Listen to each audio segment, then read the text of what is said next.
Hi, my name is Alyssa Ruiz, and today I'm going to explain to you about my research project that I did about military women.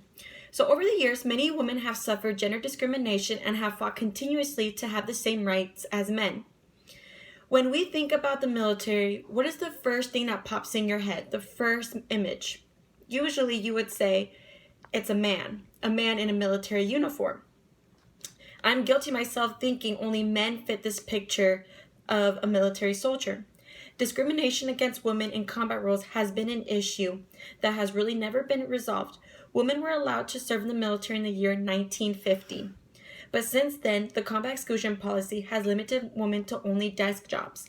This combat policy restricts women from being able to be in training for combat roles in the Marines. The government should create regulations and change the combat policy restrictions so women can have a better opportunity just as their male colleagues. To serve in more combat roles will allow them to train to work in more missions, gain the experience that their fellow military Marines receive.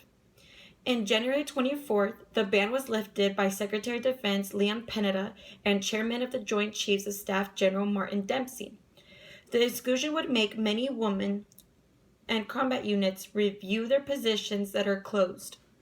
They would basically be able to make a form, give it to the military, and say, are we allowed to have women in this position of role? Even to think that could be debated is an issue. Women in Israel, France, New Zealand, and Britain all allow women to serve in combat roles. America is one of the ones that don't.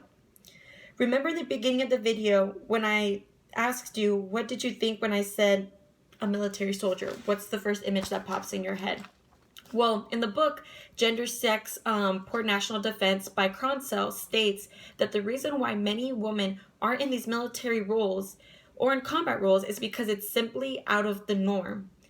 We have grown up with this image that women should only be in the household, taking care of the family, taking care of the kids, but we never see them as these military figures. This is something that is caused by propaganda, photos, just things that we have grown up with in this society that don't allow us to see women as these military figures that are strong enough to be in these combat roles.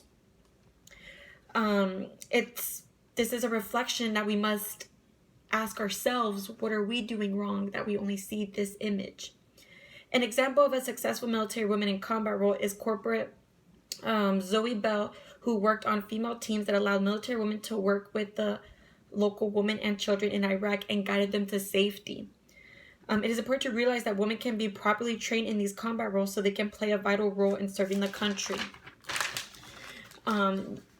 Gender-neutral standards need to be amplified so women can qualify for the same rights as men, and they could serve in combat roles, and so we can have more women serving in these roles, be comfortable with it, to have a more gender-neutral military and overall society. Thank you.